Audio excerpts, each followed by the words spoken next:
Hi guys, I'm Shivam, the owner and founder of Moxon MBA Preparation. So guys, today's video is going to be extremely important for those who are appearing for SRCC GPO exam tomorrow. Because in this video, I'm going to discuss some most repeated quant concepts in the form of questions. तो guys, ये video आपके लिए important वाला है. यहाँ पे मैं कुछ 8-9 क्वेश्चन डिस्कस करने वाला हूँ जो काफी बार रिपीट हुए हैं सारे एग्जाम्स में एंड हो सकता है उसी कंसेप्ट या एक्जैक्टली सेम क्वेश्चन एग्जाम में आ जाए. तो ये वीडियो आपके लिए इंपॉर्टेंट वाला है. जल्दी से वीडियो को लाइक कर दो गाइस. लाइक करने से वीडियो ऊपर आ जाएगा, काफी लोग हेल्प हो जाएगी. सब्सक्राइब जरूर कर दो बिकॉज लगातार वीडियोस बनना है, beat strategy based video, beat content based video और बीट नोटिफिकेशन बेस्ड वीडियो. चलो गाइस देख लेते हैं. गाइस पहला क्वेश्चन क्या है. Well 20 metre in diameter is dug 14 meter deep and the earth taken out, earth मतलब mud taken out is spread uniformly all around it to a width of 5 meter to form an embankment. तो basically हो क्या रहा है कि एक circular ये आपका जहाँ पे डग किया गया है अर्थ को ऐसे, ठीक है, और यहाँ पे जो मड निकली है, जो अर्थ निकली है, ठीक है, मड के फॉर्म में, इसको साइड में रखा जा रहा है, इसके एम्बैंकमेंट बनाया जा रहा है. ठीक है. तो बेसिकली पहला काम क्या है कि आपको पता है कि डायमीटर क्या है सर्कल का. डायमीटर 20 है तो रेडियस कितना होगा. Radius will be 10. ठीक है. एंड इसको 40 मीटर डग किया गया. तो बेसिकली विजुलाइज करो ये क्या बन रहा है. ये सिलेंडर बन रहा है. हमको क्या करना है, जो निकल रही है मड या अर्थ निकल रही है जो, उसका जो वॉल्यूम होगा वही वॉल्यूम यहाँ पे आ रहा है साइड साइड में. ठीक है. तो क्वेश्चन क्या बोल रहा है, जो आप साइड में मड को वो कर रहे हो, कोलेट कर रहे हो, वो एक एम्बैंकमेंट बनाएगी और उसकी हाइट क्या होगी. तो बेसिकली एक तरह से हॉलो सिलेंडर का क्वेश्चन. ठीक है. तो what you are doing is you are equating the volume of this interior cylinder and you are going to equate it with the volume of the hollow cylinder, then you will get the height of embankment. तो volume of the interior cylinder क्या हो जाएगा, ये 10 radius है और height क्या है 14. तो पाई आर स्क्वायर एच होता है पाई इंटू 10 स्क्वायर इंटू 14. तो 1400 पाई हो गया वॉल्यूम मड का या अर्थ का. अब इसको बाहर लाओगे तो बाहर का जो वॉल्यूम होगा, जो हम शेडेड कर रहे हैं बाहर, इसका वॉल्यूम क्या हो जाएगा. इसका volume will be volume of the larger cylinder minus volume of the smaller cylinder. तो वॉल्यूम ऑफ हॉलो सिलेंडर बोलते हैं उसको. तो लार्जर सिलेंडर निकालने के लिए आपको रेडियस चाहिए होगा और रेडियस क्या हो जाएगा, ये विड्थ 5 दी गई है और अंदर का 10 है तो ये 15 हो गया. मतलब बड़े वाले सिलेंडर का रेडियस क्या है 15 और छोटे सिलेंडर का 10. तो क्या हो जाएगा, पाई R2 square H minus pi R1 square H. इधर पाई एच कॉमन ले लो तो ये हो गया R2 square minus R1 square. ठीक है. और ये जो वॉल्यूम होगा this will be equal to 1400 pi because अंदर वाली जो मड है यही तो बाहर आ रही है. इसको आप कर दो 1400 पाई. पाई पाई कट गया. ठीक है. एच कितना आ गया 1400 upon R2 square minus R1 square, या फिर आप बोल दो 1400 अपॉन 25 माइनस ये कितना हो जाएगा, सॉरी 15 स्क्वायर माइनस 10 स्क्वायर. तो ये आपका हो जाएगा 1400 अपॉन 25 इंटू 5. ठीक है. तो ये आपका हो जाएगा 280 बाई 25. 5 से काट दो 56 बाई 5. 56 by 5 is somewhat 11.2. तो जो हाइट आई है एम्बैंकमेंट वो आई है 11. तो बिल्कुल सिंपल स्ट्रेटेजी लगाई है. जो अंदर की मड है वो बाहर आनी है. तो जो मड का वॉल्यूम होगा सेम रहेगा दोनों केस में, क्योंकि अंदर की चीजें बाहर ला रहे हो साइड में, तो बस आपको हाइट निकालनी है एम्बैंकमेंट की. तो ये काफी पॉपुलर क्वेश्चन है. मैक्सिमम लोगों ने देखा होगा क्वेश्चन को. जिन्होंने नहीं देखा होगा वो अब देख रहे हैं, कोई इशू नहीं है. ठीक है. चलते हैं नेक्स्ट क्वेश्चन में. A rectangular metal sheet of length 44 centimeter and breadth 11 centimeter is folded along its length to form a cylinder. Find the volume. तो बेसिकली हो क्या रहा है यहाँ पे, एक रेक्टेंगुलर आपका मेटल शीट है ऐसे मान लो. इसकी लेंथ दी गई है 44. ठीक है. एंड ब्रेड्थ दी गई 11. इसको फोल्ड किया गया अलोंग इट्स लेंथ. मतलब ऐसे विजुलाइज करो कि आपके पास एक रेक्टेंगल पेपर है, इसको आप अगर ऐसे फोल्ड करते हो इस तरह से कि मतलब ये जो लेंथ है, ये जो ब्रेड्थ है, ये दोनों आपस में मिल जाएंगे जब ऐसे आप मोड़ोगे, फोल्ड करोगे. जब इसको फोल्ड करोगे गाइस तो ये जो आपकी लेंथ है 44, ये ऐसे हो जाएगी ना, घूम जाएगी. तो ये बेसिकली क्या बनेगा, अगर सिलेंडर बना रहे हो आप तो जो लेंथ है 44, ये एक तरह से सर्कमफ्रेंस ऑफ द बेस हो जाएगा. बेस या फिर बोल दो टॉप का पार्ट. ठीक है. तो अगर हमको सिलेंडर, हमको वॉल्यूम निकालना है, वॉल्यूम ऑफ सिलेंडर क्या होता है पाई आर स्क्वायर एच. तो हमको क्या क्या चाहिए, हमको आर चाहिए और एच चाहिए. आर मेरा कैसे निकलेगा, हमको पता है ये जो स्ट्रेट लाइन है, लेंथ है जो, ये सर्कमफ्रेंस हो रही है, ऐसे हो रही है ना, या मोड़ोगे इसको तो ये बस करके देखो कॉपी पर रखी होगी. तो ये 44 will equal to what 2 pi r, circumference के बराबर हो जाएगा. 2 pi r is 44 by 7 r equal to 44। तो आर कितना आ गया, आर आ गया आपका 7, आर 7 आ गया। और हाइट क्या हो जाएगी गाइस, ये हाइट हो जाएगी इसकी breadth, 11 is the height of the cylinder. बस ऐसा हो जाएगा। सीधे आपका क्या आ जाएगा, पाई 22 बाई 7 इंटू 49 इंटू 11, ये आपका आ जाएगा 154 इंटू 11। और गाइस को कभी सॉल्व करना हो, कभी भी किसी नंबर को 11 से मल्टीप्लाई करना हो तो ऐसे किया करो, 4 ऐसे लिख दो, 4 + 5 9, 5 + 1 6 और 1, 1694 इज द आंसर। तो 1694 इसका वॉल्यूम आएगा। ठीक है, तो ऐसे क्वेश्चन भी एग्जाम में काफी आ जाता है। ये क्वेश्चन 2016 का है, एसआरसीसी जीबीओ का। A large water tank gets filled from two pipes T1 and T2। दो पाइप से फिल होता है large water tank. T1 alone can fill the tank in 50 minutes. T1 कितने में कर रहा है पूरे टैंक को फिल, 50 मिनट्स में। While T2 alone can fill the tank in 1 hour। 1 hour को we can write 60 minutes again। ठीक है। If on any day T2 starts working only after T1 has been used for filling the half tank। मतलब T2 तभी काम करेगा जब T1 ने half tank fill कर दिया। तो T1 हाफ टैंक कैसे फिल करेगा, कितने टाइम में, हमको निकालना क्या है, हमको निकालना है total time taken to fill the tank. तो एक्चुअली हुआ क्या होगा, पहले T1 ने हाफ टैंक फिल किया होगा, फिर जो बाकी हाफ टैंक बचा उसको T1 T2 दोनों ने फिल किया होगा। तो T1 अगर 50 मिनट से पूरा टैंक फिल करता है, ठीक है, तो पूरा टैंक अगर 50 मिनट्स में करता है, तो ऑब्वियसली बात है हाफ टैंक कितनी देर में करेगा, 25 मिनट्स में। इसको आप कैलकुलेशन से भी कर सकते हो। एक मिनट में T1 कितना कर रहा है काम, एक मिनट में 1/50। हम गैस पूरे वर्क को 1 मानते हैं, टाइम एंड वाले क्वेश्चन में मानते हैं ना पूरे वर्क को 1। तो 1 वर्क हो रहा है 50 मिनट्स में, तो एक मिनट में कितना काम हो रहा है, 1/50। और इसको मान लो x मिनट्स लगते हैं 1/2 काम करने के लिए, तो ये आपका आगे 25। वैसे भी दिख रहा है आपको साफ साफ, पूरा काम 50 मिनट्स में तो आधा कितनी देर में, 25 में। ठीक है, तो ये T1 ने कर लिया। अब क्या बचा है, आधा काम बचा है, हाफ काम बचा है। अब दोनों मिलकर काम करेंगे। तो T1 का 1 मिनट का काम 1/50 प्लस T2 का 1 मिनट का काम 1/60।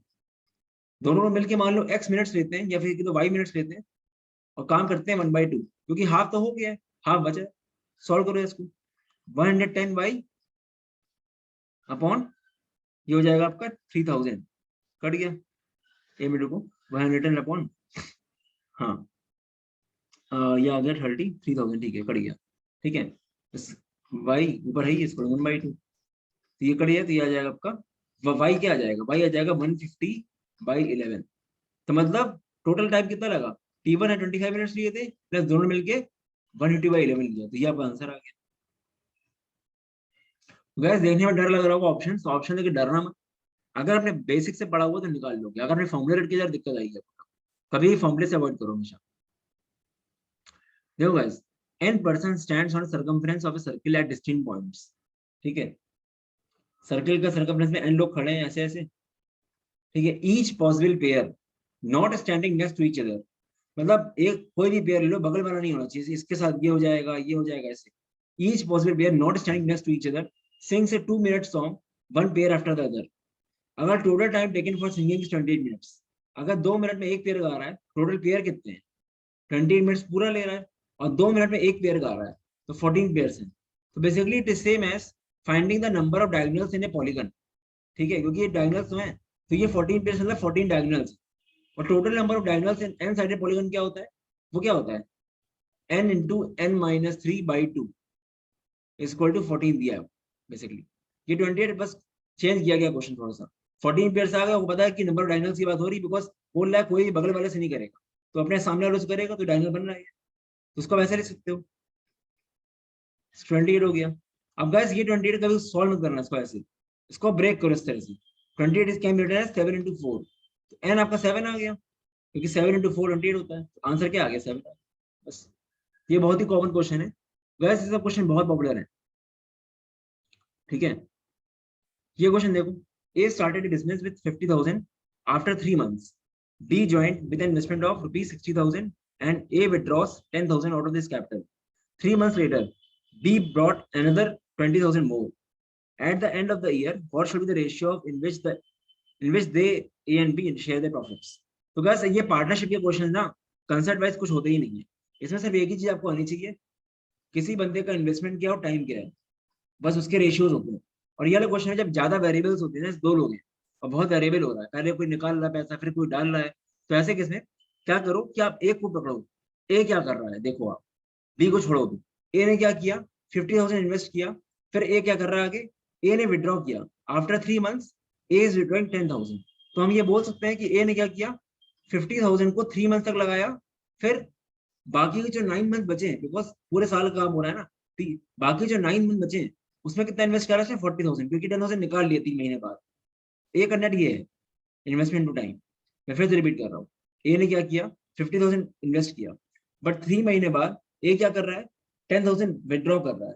तो मतलब उसके बाद से 40,000 उसके पास पड़ा है, और अगले 9 मंथ्स के लिए, बिकॉज टोटल मंथ 12 होते हैं ना इसलिए। ठीक है, ये हो गया ए का इन्वेस्टमेंट टाइम। बी का क्या हो जाएगा, ऐसे करना है, कभी भी कंफ्यूजन नहीं होगा, अगर आप दोनों को मिक्सर लेकर चलोगे दिक्कत हो जाएगी। बी ने क्या किया, बी सीधे 3 मंथ्स बाद आया ही है और 60,000 के साथ आया है। फिर क्या कर रहा है वो, 3 मंथ्स लेटर बी ने 20,000 और लगाया, तो बी ने क्या किया, 60,000 लेके आया और 3 मंथ तक लगाए प्लस। अब वो उसके पास मंथ कितने हैं, 9 टोटल, क्योंकि वो आए 3 महीने बाद एक, तो 3 महीने यहाँ पे हो गए, बचे कितने मंथ, 6 मंथ बचे। ठीक है, तो बाकी 6 मंथ में वो कितना करेगा, 80,000 करेगा, क्योंकि 20,000 और लाया वो इंटू 6। तो ये रेशियो है। अब ये सब 0 0 काट दो सबके, क्योंकि रेशियो निकाल लो ना आप, चारों 0 कटे। 15 प्लस 36 इज टू 18 प्लस 48, ये हो गया 51:66 को 3 से कैंसिल कर दो, 17:22 आंसर आ गया। तो क्वेश्चन लेंदी जरूर है एसआरसीसी के केस लिए, बट अगर आप स्ट्रेटेजिकली करोगे, कंसेप्चुअली क्लियर हो, निकल जाएगा आंसर। तो ये वो क्वेश्चन है जो आप कर पाओगे, बाकी लोग शायद नहीं कर पाए, इसलिए इसी में आपको अच्छा करना है। ठीक है, इन ए 100-meter race, Rahul reaches the finishing line 5 seconds before the Raj and beats Raj by 50 meters. तो वैसे रेस वाले केस में क्या होता है, मान लो राहुल है और ये राज है, जितनी देर में राहुल 1000 चलेगा उतनी देर में राज कितना चलेगा, 950 चलेगा, है ना, बिकॉज 50 मीटर्स का बीट कर रहा है ना। तो ये स्पीड्स के रेशियो को देखें तो सीधे ही हो जाता है। ठीक है, तो अभी तो उसको पार कर दो ऐसे ही। अभी हो क्या रहा है, थोड़ा प्रैक्टिकली समझते हैं इसको जरा, क्या हो रहा है अभी। देखो क्या हो रहा है, ये आपका यहाँ से स्टार्ट कर रहे हो दोनों लोग, जितनी देर में राहुल 1000 चला, ये 1000 पूरा कवर कर लिया राहुल ने। ठीक है, राज क्या कर रहा है, राज उतनी देर में 950 चलेगा। जब राहुल यहाँ पे खड़ा है तो राज कहाँ पे है, 950 पे है, मतलब 50 का गैप है। और बोला ये भी जा रहा है कि राहुल के आने के 5 सेकंड बाद राज आएगा, मतलब एक तरह से बोल सकते हैं राज को यहाँ से यहाँ पहुंचने में 5 सेकंड लगेगी। तो यहाँ से हमको दिख गया क्या, 50 मीटर का डिस्टेंस कवर करना है 5 सेकंड्स में, क्योंकि साफ साफ बोला गया है जितनी देर में राहुल 1000 आ रहा है उतनी 950 आ रहा है। जब राहुल यहाँ पे था तो राज यहाँ पे था, गैप 50 का था। और ये भी बोला गया है कि राहुल के आने के 5 सेकंड बाद राज आ रहा है, तो 5 सेकंड लगेंगे। तो ये कंक्लूड कर सकते हैं कि 50 मीटर्स कवर करने के लिए 5 सेकंड चाहिए उसको। तो राज की स्पीड क्या आ गई, राज की स्पीड आ गई डिस्टेंस अपॉन टाइम 10। अब राज की स्पीड अगर 10 आ गई गाइस, तो हमको पता है स्पीड का रेशियो क्या होता है, ये हमको निकालने किसकी स्पीड है, राहुल की। तो कर दो 100/95 इज इक्वल टू राहुल की एक्स मान लो अपॉन 10 मान लो, 5 2 जा 5 19 जा, तो एक्स कितना आ गया, 200/19 हो गया। ये हो गई राहुल की स्पीड, सिंपल सा क्वेश्चन है। अगर आपको ऐसा करने में डर लग रहा है तो ऐसा भी कर सकते हैं। एक चीज और है, आपने निकाल ली राज की स्पीड 10 और टोटल डिस्टेंस 1000, तो राज को टाइम कितना लग रहा है 1000 करने में, उसको लग रहा है 100 सेकंड्स, राज को टाइम लग रहा है 100 सेकंड्स। और बोला कि राहुल को 5 सेकंड कम लगते हैं, तो राहुल को टाइम कितना लगेगा 95 सेकंड्स। तो राहुल को टाइम लगेगा पूरी रेस करने में 95 सेकंड्स, और डिस्टेंस कितनी 1000, तो राहुल की स्पीड क्या हो जाएगी, ये आ गया आंसर, बस सीधे। ठीक है, तो बस ये हो गया, दो तरीके हैं इसके। Find the digital sum of 8 to the power 123। Digital sum क्या होता है, किसी भी नंबर को के डिजिट्स को ऐड करते रहो till you get a single digit number. Like मान लो 56, तो 5 + 6 = 11, अगेन 11 के लिए 1 + 1 तो 2। तो you are just adding the digits till you get a single digit number, repeatedly add करना। जैसे मान लो 123, 1 + 2 + 3 तो 6 आ ही गया, सिंगल डिजिट अगर आ गया तो ठीक है। तो ये होता है डिजिटल सम। और guys digital sum is same as finding the remainder when any number is divided by 9। जैसे 56 का डिजिटल सम क्या आ रहा है, 2 आ रहा है, अगर इसको आप 9 से डिवाइड करोगे तो रिमाइंडर क्या आएगा, 2 आएगा, तो ऐसे भी आ गया। तो आप हमेशा ये लगा नहीं पाओगे ऐड करने वाली चीज, आपको यूज ये करना पड़ेगा। ठीक है, एक चीज याद रखना गाइस, अगर रिमाइंडर 0 आता है तो डिजिटल सम उस केस में 0 नहीं होगा, 9 होगा, बिकॉज डिजिटल सम कभी 0 नहीं हो सकता अनलेस पूरा नंबर आपका 0 0। जैसे 54 है, 54/9 को करो तो रिमाइंडर 0 आया, बट डिस्टेंस हम निकाल तो क्या आएगा 5 + 4 9। तो ये चीज याद रखो, 9 से डिविजिबल की रिमाइंडर जो आता है वो आपका होता है डिस्टेंस सम। इन केस अगर आपका रिमाइंडर 0 आ रहा है then in that case distance sum will be 9। ठीक है, अब ये ऐसा क्वेश्चन है, अब इसको तो आपको 9 से करना पड़ेगा, रिमाइंडर निकालना पड़ेगा, क्योंकि ऐसे कर ही नहीं सकते आप इसके। तो 8⁻123/9 रिमाइंडर निकालो, क्या लिख सकते हैं इसको, 8 को 9 - 1 की पावर 123/9। ठीक है, अब गाइस देखो ये 9 यहाँ पे फैक्टर है इसका, मतलब सेम ही नंबर है, तो सीधे क्या हो जाएगा -1 की पावर ऑड। -1 की पावर ऑड मतलब -1 का रिमाइंडर, बट नेगेटिव में रिमाइंडर कभी लिखा नहीं आता है। तो कभी भी नेगेटिव रिमाइंडर आएगा तो आपको क्या करना है, आपको डिविजर से ऐड करना है इसको। तो 9 - 1 8, तो उसका आंसर क्या आएगा, 8 इज द डिजिटल सम, मतलब 8 रिमाइंडर भी बोल सकते हो, 8 डिजिटल सम बोल सकते हो। तो उसका डिजिटल सम आएगा 8। ठीक है, at a point on a level ground, the angle of elevation of vertical tower is found to be such that its tangent is 5/12, मतलब tan थीटा के लिए दी गई है। ठीक है, मतलब ऐसा है कि एक पॉइंट है, टावर मान लो कोई यहाँ पे है, तो यहाँ से जो एंगल बना रहा है, ये बना रहा है थीटा मान लो, तो tan थीटा आपको दिया गया है 5/12 on walking 192 metres towards the tower. अभी अब यहाँ पे खड़े थे, अब आप मान लो क्यू पे आ गए यहाँ पे, ये 192 मीटर चले हो आप, अब बता रहा है वो एंगल इसके साथ अल्फा मान लो, तो tan अल्फा भी दिया गया आपको, ये दिया गया है 3/4, टेंजेंट दिया गया है सीधी। आपको निकालनी है हाइट ऑफ द टावर, तो इसको अगर ए बी मान लें, ए बी पी, तो हाइट निकालनी है, इसको मान लो h और ये बी क्यू मान लो x। तो गैस 2 बार लगा दो, ए बी पी में लगा दो, ये 90 होगा। तो ए बी पी में लगाओ, अब क्या हो जाएगा, tan थीटा क्या होता है, परपेंडिकुलर अपॉन बेस, तो h अपॉन x + 192 क्या दिया गया आपको 5/12। ये पहली क्वेश्चन आ गई। दूसरी क्वेश्चन में क्या दिया गया आपको, h अपॉन x, ये दिया गया 3/4। ठीक है, यहां जरा सॉल्व कर लो उसको। इसको क्या करोगे, 1 और 2 को डिवाइड कर दो, तो 1 और 2 को डिवाइड करोगे तो क्या मिलेगा, ये आपका आ जाएगा x अपॉन x + 192 = 5/12 × 4/3। ठीक है, तो ये आपका हो जाएगा क्या हो जाएगा 5/9 हो जाएगा, नहीं 5/9, क्रॉस मल्टीप्लाई कर लो, तो 9x = 5x प्लस ये आपका आ जाएगा 960, तो 4x = 960, x आ गया 240, बट हमको निकालना h है, तो यहाँ रख दो, h अपॉन 240 = 3/4, ये एक्चुअल एसआरसीटी क्वेश्चन, तो h आपका आ जाएगा 180। ये हाइट्स एंड डिस्टेंस का एक लेक्चर पढ़ा यूट्यूब पे, देख लेना आप, सर्च कर लेना Heights and distance mock zone करके। ठीक है, तो गैस 180 इसका आंसर आएगा। तो हाइट्स एंड डिस्टेंस करके जाओ, टफ बिल्कुल नहीं होता है, बस आपको आना चाहिए। ठीक है, ये चीज है। A man covers certain distance on A toy train, बहुत अच्छा क्वेश्चन है गैस, मैं इसकी बहुत बढ़िया शॉर्टकट बताने वाला हूँ, क्योंकि ये एक वैरायटी है जो बहुत टफ है थोड़ी। क्योंकि यहाँ पे दिक्कत क्या है ना, क्वेश्चन पढ़ लेते हैं पहले। A man is covering a certain distance on toy train, if train moved 4 km/h faster it would have taken 30 minutes less. तो यहाँ पे स्पीड भी आपको फास्ट दी गई, एक्चुअल स्पीड नहीं दी गई है, और टाइम भी आपको 30 मिनट लेस दिया गया। If it moved 2 km slower it would have taken 20 minutes more. Distance cover निकालनी है। तो गैस अगर वैसे आप करोगे बैठ के ना, क्योंकि यहाँ पे ना स्पीड दी गई ढंग की, ना टाइम दिया गया, दोनों वेरिएबल के फॉर्म में दी गई, तो आपको टाइम लगेगा। आपकी 2 इक्वेशन बनेंगे एसटी में, फिर आप लीनियर इक्वेशन सॉल्व करके एसटी निकालोगे, फिर डिस्टेंस निकालोगे। हम एक शॉर्टकट बताएंगे आपको, फॉर्मूला d = होता है s1 s2 upon s1 - s2 into delta T. ये s1 s2 स्पीड्स होती है डिफरेंट डिफरेंट टाइम फ्रेम्स की। ठीक है, जैसे कि इसको आप 2 क्वेश्चन मान सकते हो, एक यहाँ से यहाँ तक हो गया और एक इफ से लेकर एंड तक। पहले क्या हो रहा है, train move 4 km faster, actual speed train की अगर x है तो न्यू स्पीड क्या है x + 4, ये s1 s2 हो गए।